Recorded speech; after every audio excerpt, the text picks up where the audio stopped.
Gone girls and the hunt to find them. I'm concerned. I'm worried. I don't know what to think.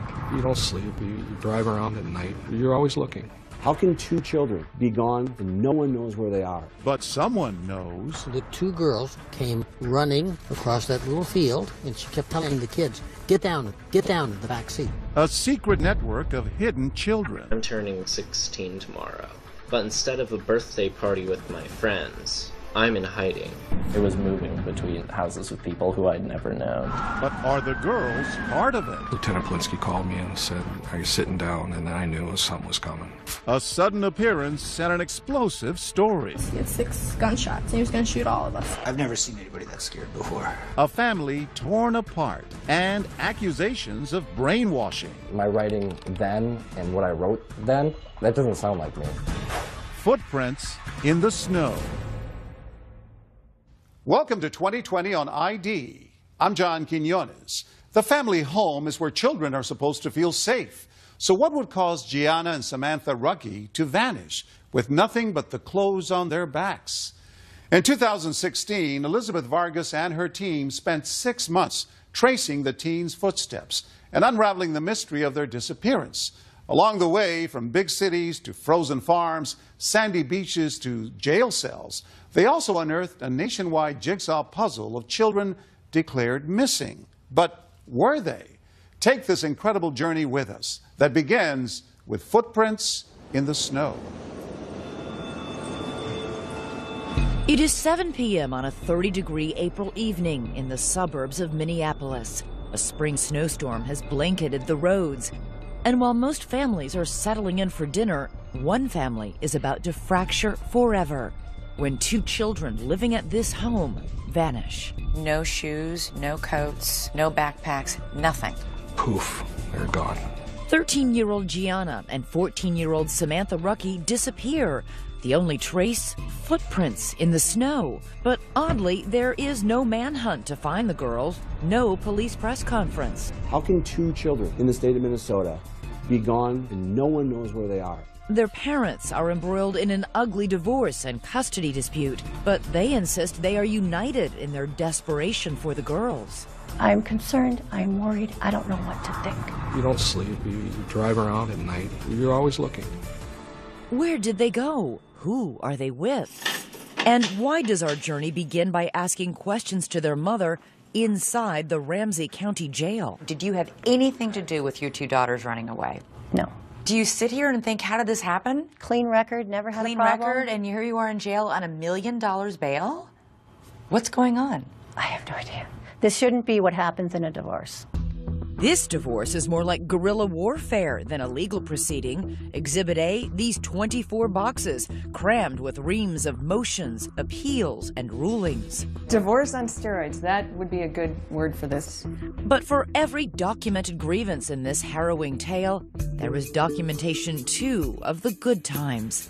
Look at this, Nick! You got 20 years worth of home movies featuring both the Ruckeys in starring roles as an affectionate, feisty couple. You're figuring it out now? Shut up, it just ran out. And doting, loving parents to their 5 children. Dad, it's my birthday! Nico, Samantha, Gianna, Nia, and Gino. It sounds like a busy home. They're wonderful. It was my dream.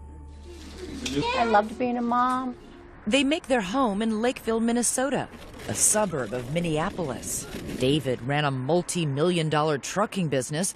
Sandra worked as a flight attendant and eventually competed in local beauty pageants, using her nickname Sam. Good evening and welcome. Proudly representing Lakeville, I'm Sam Ruckey.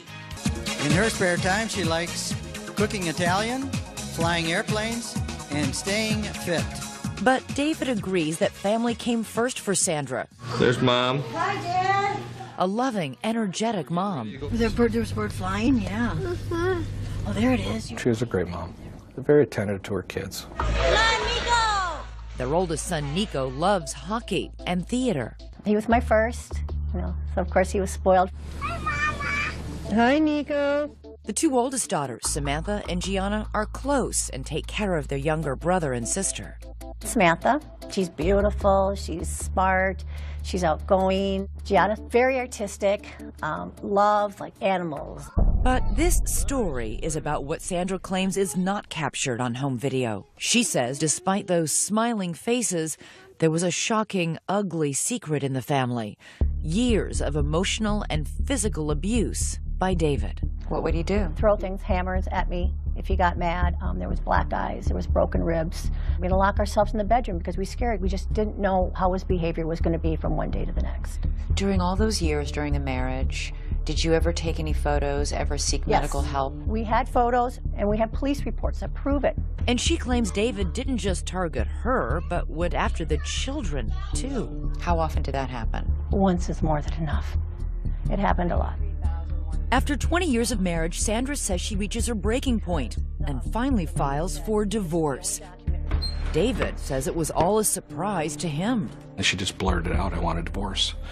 And it caught me off guard. It really did. So you were shocked when she said, I want a divorce? Oh, absolutely. Seeking counsel, he meets with attorney Lisa Elliott. David was pretty much in shock, but the one thing he did say to me is, this will be the craziest case you've ever had. He knew that then? He knew it then. And that was just the beginning. Sandra also gets an order of protection against her husband, saying she is frightened for her life. And then she calls police on him at least 20 times, claiming he continuously violates it. He broke into the house, came running up the stairs, jumped onto the bed that I was at, started choking me, and then took a pillow and started suffocating me. The children, now ages 8 to 14, remain in Sandra's custody and refuse to even see David, rebuffing all of his attempts to connect. It's your dad. Call me. I would like you to call me back. Call me.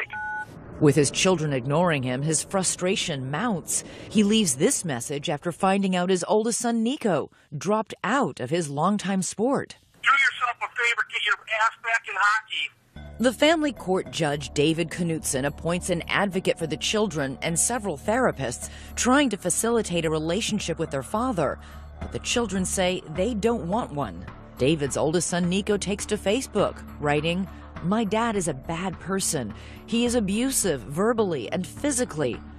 Gianna and Samantha make audio recordings to support what their mother says. This is Gianna Rucky's voice. Being in the same house as my dad, things were really bad. He was abusive. He had anger issues. He'd always be screaming and yelling. Her sister Samantha goes even further. He's choked, slapped, and hit her and verbally abused my mother throughout their marriage. And he's lost on us kids a number of times. Sandra says the children even beg the judge directly to remain with their mother.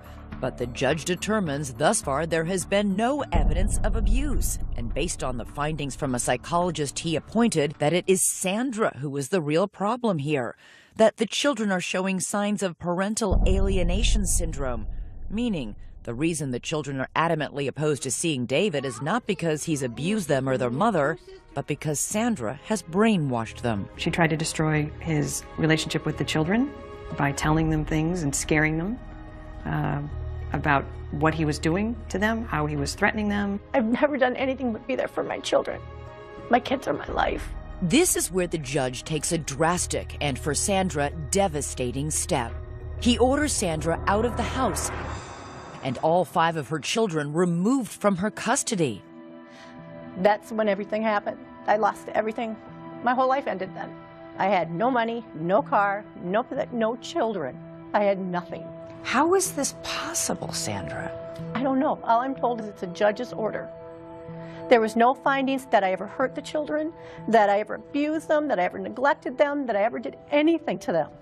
David's sister Tammy becomes the children's temporary guardian. She moves into the Rucky home to take care of them, but the 2 oldest girls, Samantha and Gianna, are having none of it. They came in, they were looking at the house, and then they went upstairs, and when they went upstairs, I heard a ringtone, a music ringtone. And I thought, okay, maybe they have a phone. Tammy goes downstairs to the basement, thinking nothing of that call or who might be on the other end. Just 20 minutes later, I didn't hear anything, and I see their shoes in their backpacks. I'm thinking they gotta be here. Well, I go to look around, and they're nowhere to be found. The girls are gone. Then I called 911.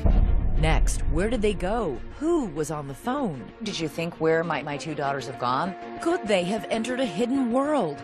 A network operating outside the court system for vigilante parents taking the law into their own hands? And what does their father have to say about all this? Stay with us.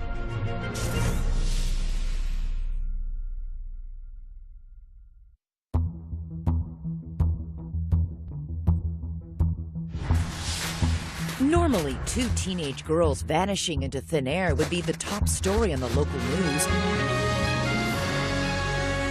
But that's not the case here in Minneapolis. There is no Amber Alert, no search parties combing the woods. Sandra, separated from her children by court order, says she finds out her daughters are missing from her attorney. What was your reaction? What any mother's reaction would be. I'm concerned, I am worried, everything was going through my mind. When Sandra's ex-husband David finds out his daughters have disappeared, he is terrified. What was your biggest fear? I mean, these are young girls. You don't want them hitchhiking. We live by a truck stop. You think of all these terrible scenarios. And David says he becomes consumed with bringing his daughters home, that he would never abuse them, and that all of Sandra's allegations against him are completely false. Have you ever raised a hand against Sandra or your children? Have you ever struck them? No. Have you ever physically abused them in any way? No. I'm a big guy. I kind of come across aggressive, but I never pushed myself upon her. I never did a thing to my children. Do you have a problem with anger? Not anger, it's frustration. Is it possible that there was something in your body language or the way you were speaking that scared Sandra or the children? You know... Do the fights get out of control? No. I'm going to yell. You're going to feel pinned. But as far as abusive, no. But if there wasn't any physical abuse, how is it possible that the Rucky children would tell such frightening stories? Lisa Elliott is David's attorney. They are parroting what their mom is saying. But they're not young children. No. Why would they do this? I think she had them so afraid of what would happen if they went with their dad that she said, you have to say this or you're going to end up with your dad. And David begins to suspect that Sandra knows more than she's saying about their missing daughters. You and Sandra had been involved by this point in a lengthy and bitter custody fight. Did you think she might have something to do with this? Yeah, oh yeah. As the weeks pass with no sign of Samantha or Gianna, David says he spends his nights driving the streets, searching. He begins tailing Sandra to see if she might lead him to the girls, and even hires a private investigator. You can't get rid of that pain. It never goes away. My mother, mostly, would, I'll say, you know, prepare yourself. Prepare yourself for what? If you never find the girls. How? I couldn't stop looking. The same cannot be said for Sandra, who appears to go back to life as usual, hopscotching around the world as a flight attendant, popping up on Facebook at an NHL Finals game, and lounging on a boat with friends. Did you call the police? I had an order not to contact the police.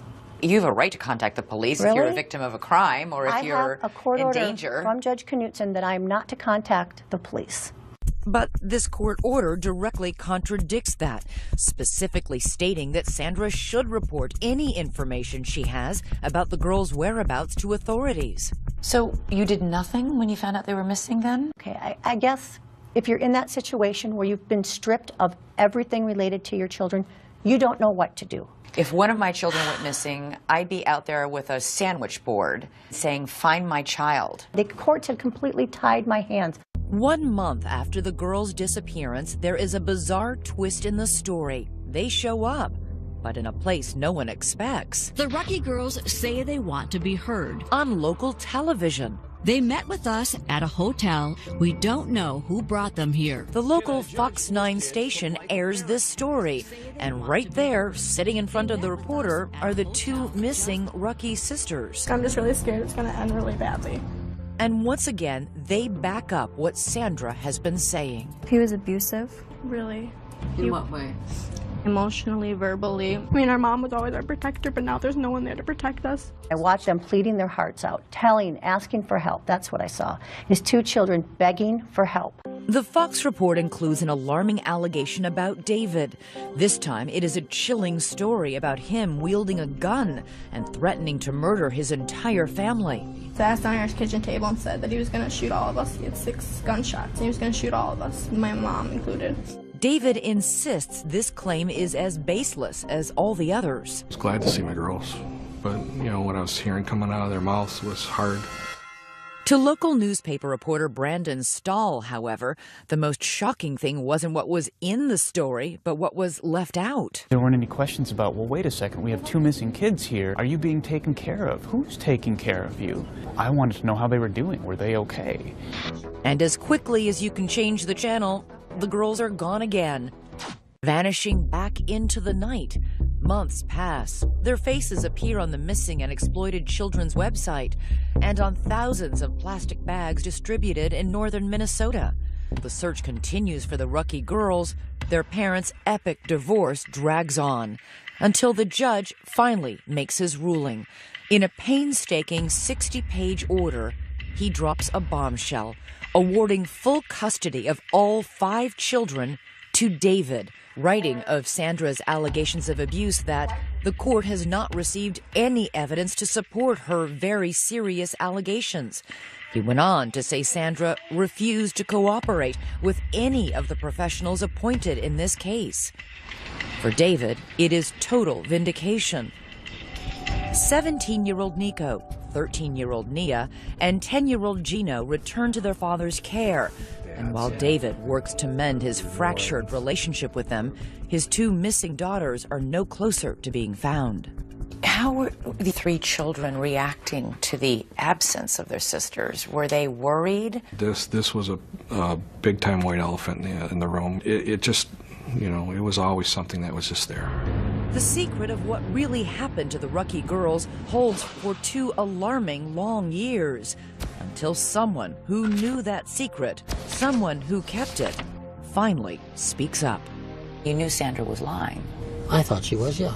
Well, you knew she was. And a secret underground network willing to defy court orders and hide children. We sort of pass messages. We use a lot of burner phones. Could this group hold the key to finding the Rucky girls? Stay with us.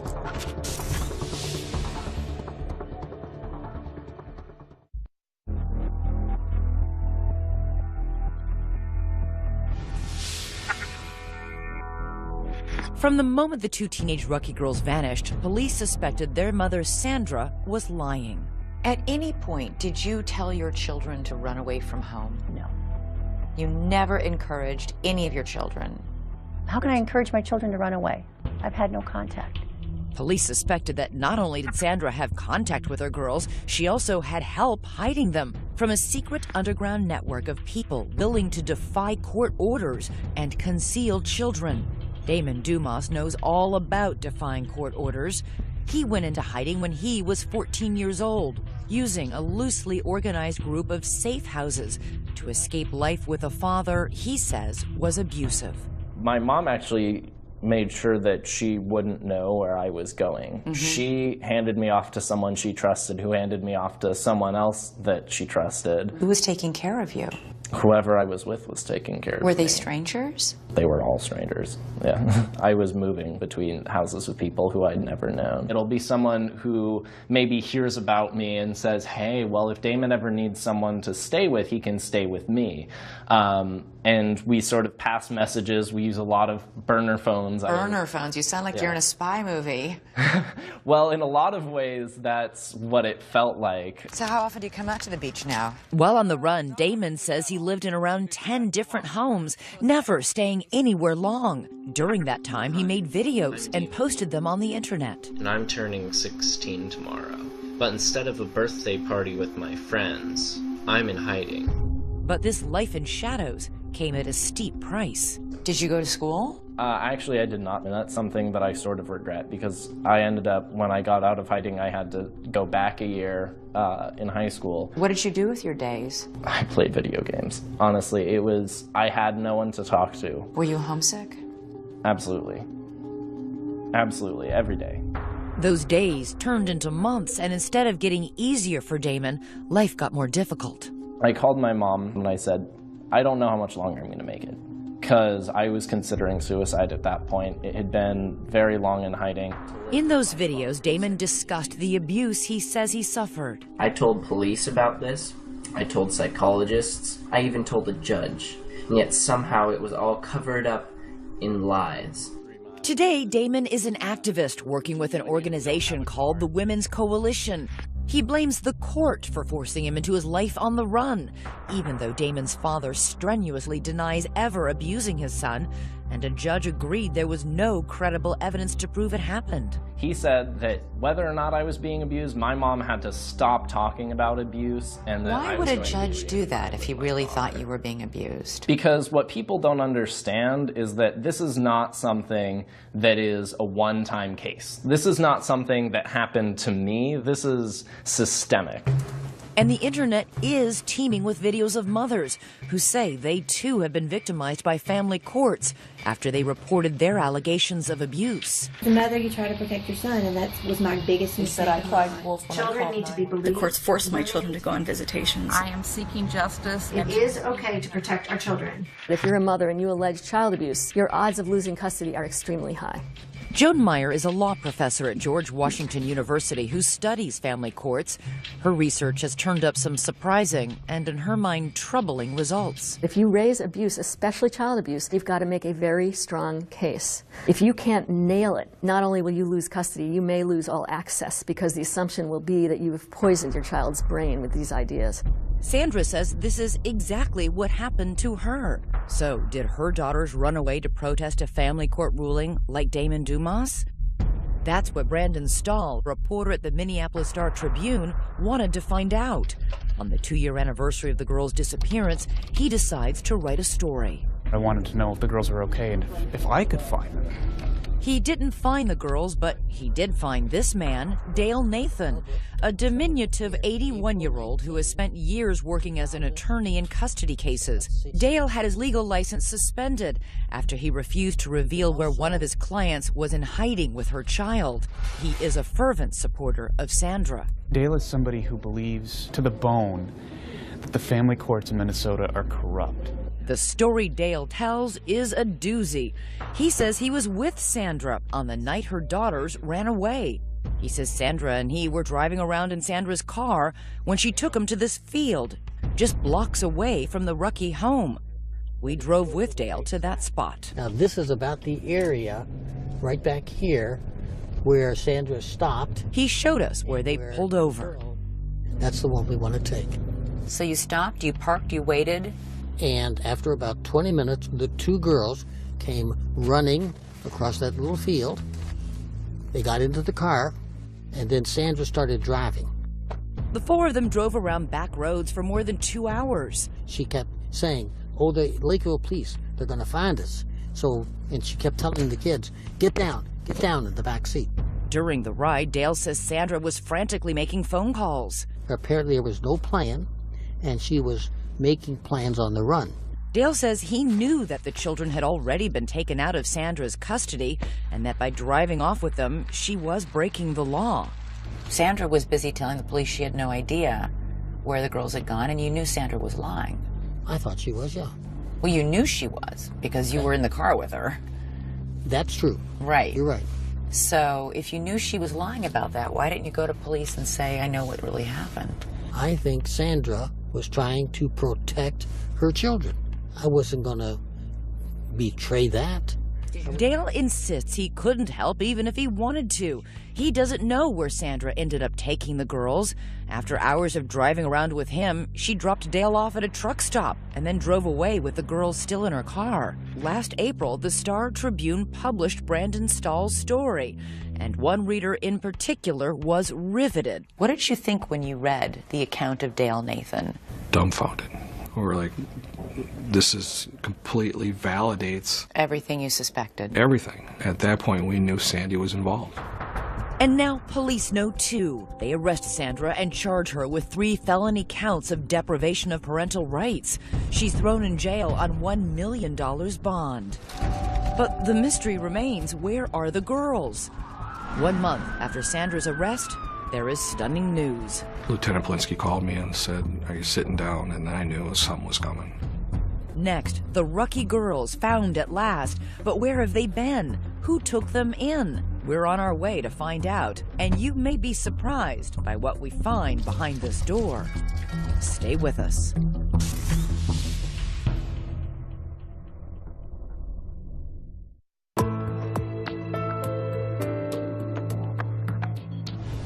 It has been more than 2 years since teenagers Gianna and Samantha Ruckey disappeared from their suburban Minneapolis home. With their parents locked in a fierce divorce battle, authorities suspect the girls' mother knows where they're hiding. Still, everyone is in for a shock. Once again, here's Elizabeth Vargas. Where can two teenage girls hide in plain sight?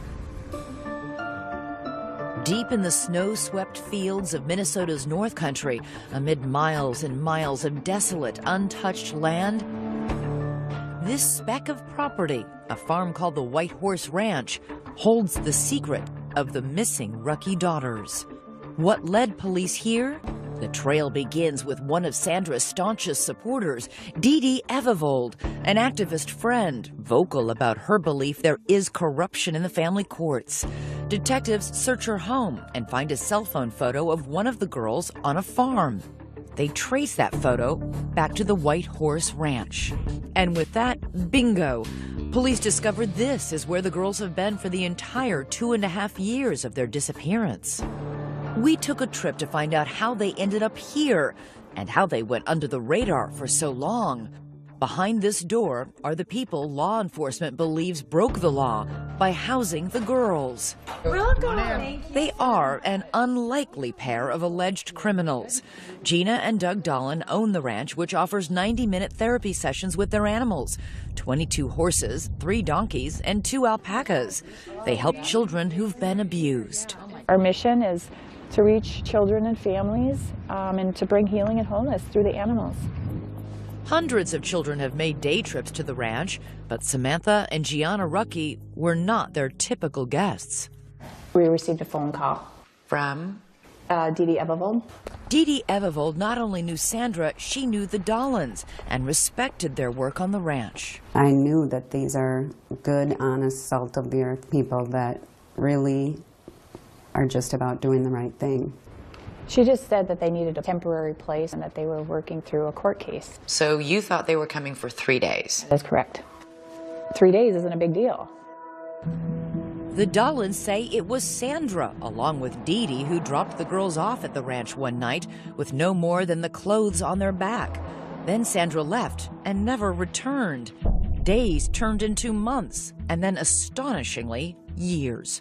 I don't understand how 3 days turns into 2.5 years. I don't know if I can even answer that question. This is where the Dolans' attorney, Travis Kyle, steps in, because the Dolans, along with Dee Dee Evevold and Sandra, are now facing felony criminal charges for their role in the girls' disappearance. At this point, there's certain information we just can't disclose. But they can say that in that long period of time, the Dolans never saw Sandra again. They spoke to her by phone only a handful of times. And it was always from a track phone, so there was never a way of connecting with her. And then would speak to the girls? No. No. She didn't want to. I mean, she was very concerned about them and tell them that I love them. I almost feel like she knew that they were safe here. Don't you think that's a little weird? Mm-hmm. We run into a lot of weird stuff here. While the Ruckey girls are away from everyone and everything they know, communing with the alpacas, 3 hours south, their fathers scoured the earth for any sign of them. Why did you keep them here, despite the fact that you knew a parent was looking? I wouldn't say that we kept them here. We allowed them to stay. They could have left at any time. They didn't want to leave. But didn't you know that people were looking for these children? I can't answer that. Not at this time. Our choices were to put them out on the street or give them a place to live.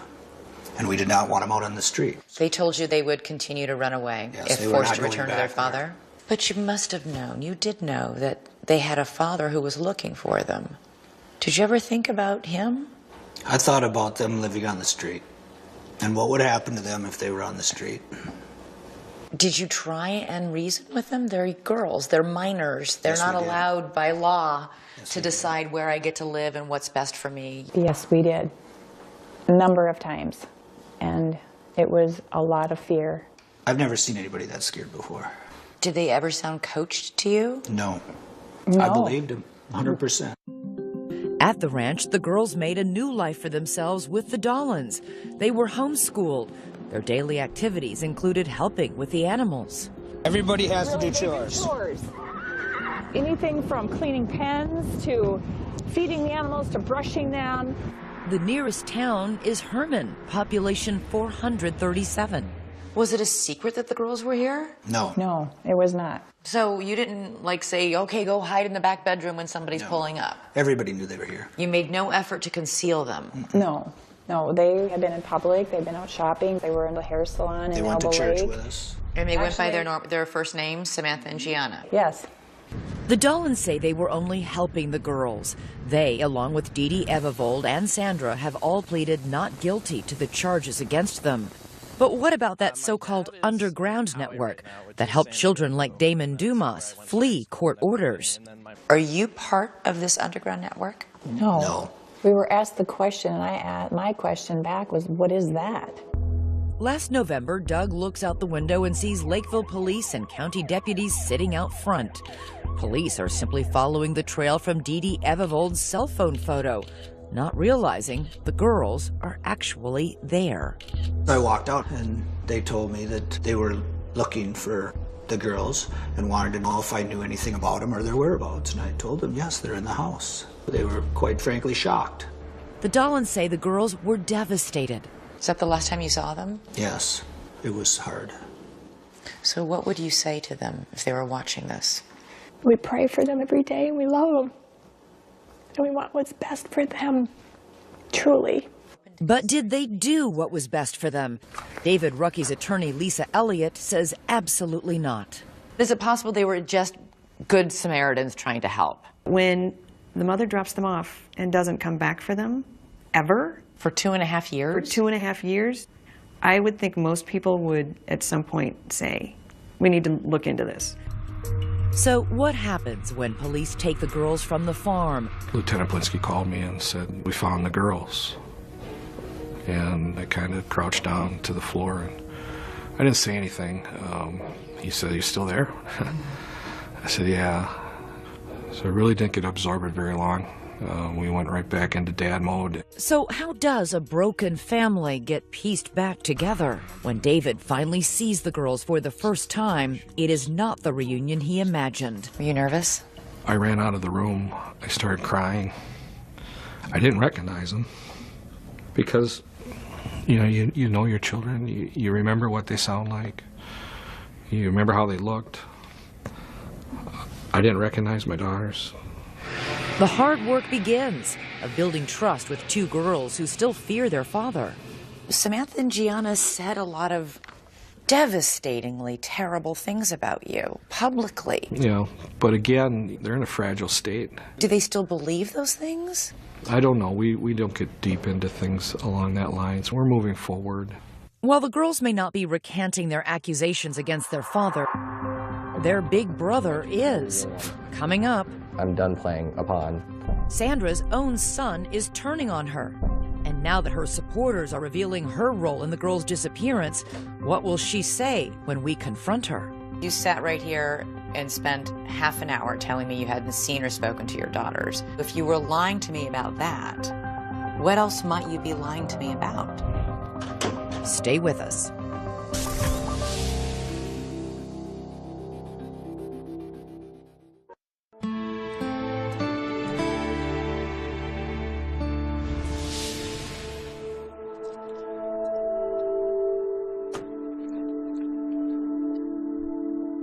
For the second time in 2 months, we have come to the Ramsey County Jail in St. Paul, Minnesota, to visit inmate Sandra Grazzini-Rucki. She is still here, awaiting trial on felony charges that she hid her daughters from their father for 2.5 years. Surprised you're still here? Yeah, very surprised. When we first spoke to Sandra, she told us she wasn't involved in the disappearance of her daughters. Did you have anything to do with your two daughters running away? No. You didn't know where they were these last 2 years? No. After nearly 6 months of our 2020 investigation, we've explored that loosely organized underground network of activists hiding children in nasty divorce cases and tracked down every key player in the Rucki case. The Dollans, Dee Dee Evevold, Dale Nathan, all supporters of Sandra's who say they weren't part of any network, but who authorities say helped her hide her daughters for 2.5 years. Dale Nathan said that he was with you when your two daughters jumped in the back seat without shoes or coats, and then you drove off. This is that is true? related to the trial. Yeah, that'll all be talked about at the upcoming trial. I can't comment on anything related to the trial. You know Well, that. all I'm telling you is you sat right here and spent half an hour telling me you hadn't seen or spoken to your daughters. And I can tell I've you now that I can't. spoken to 3 people who tell us, in fact, that's a lie. So if you were lying to me about that, what else might you be lying to me about? I can't discuss anything regarding the trial. I just can't. While Sandra is now suddenly not talking about her case, her attorney Michelle McDonald hints at a possible defense, saying if Sandra truly believed her children were in danger, she was free to break the law to protect them. They have to prove beyond a reasonable doubt that she didn't have a reasonable belief that her children needed protection. Which makes those allegations of physical abuse during the marriage so important. If those claims are true, then a jury perhaps could forgive Sandra for what she did. And from the very beginning, she has assured us that there is indisputable evidence that her husband, David, was violent. Did you ever take any photos, ever seek medical help? We had photos and we have police reports that prove it. So confident, so certain. And yet, I'm asking for any of the documentation that you assured us existed to corroborate what you're telling us. And we can find none of it. But it does exist. It really does exist. Where is it? It was with my attorney. You don't have any of those records. They're in boxes. But do you have them? Do you know what's in those boxes? You have the all the other police attorney reports, you have gave everything. the police reports. You have everything. Yeah. And I will turn them over to you. So we head to Michelle McDonald's law office for an appointment with those boxes. Okay, so here they are. This is Sandra Grazzini-Rucky's basically divorce case. We spend hours there scouring thousands of documents, and in more than 20 boxes, we didn't find a single piece of paper or photo to prove that any physical abuse ever happened. So we reached out to the Lakeville Police Department, and they have no record of ever being contacted by Sandra about abuse during her marriage. Sandra certainly has never been afraid to call the police, ever. If there were instances of David being violent or threatening, there would be police reports of it. There are none. Sandra's strongest proof was always the testimony of her children. But today, one of those children has recanted his story. Oldest son, Nico. Get up there, Nico. That little boy from the home videos. And the same son who later posted that damning Facebook message accusing his father of physical abuse. He now says all of that was a lie, and that it was his mother who pressed him into believing it was true. She started to say, like, your dad's this bad guy. Your dad, like, hurt you when you were younger. And I was like, what? What are you talking about? I don't remember any of this. Well, it happened to you. It's like, and at the time I believed it because you listened to your mom. He says he was 15 years old and he couldn't understand why she didn't want him to see his father. I felt really close to my dad, and I was still confused on what was going on. Like, why wasn't I seeing my dad? Nico now says he never saw his father physically abuse his mother or his brother and sisters. As for that Facebook post, Nico says Sandra stood over him while he typed, coaching him on exactly what to say. When I look at my writing then and what I wrote then, that doesn't sound like me, and I feel really bad. He continues to tell us that you brainwashed them into thinking they were abused. And you don't find that questionable? Well, what do you think? You're his mom. I haven't seen Nico for a long time. It's sad that he's saying that. But when my son hadn't been around his father, he has a completely different story than he has now. Did you somehow convince your own kids that their dad was abusing them? No. No.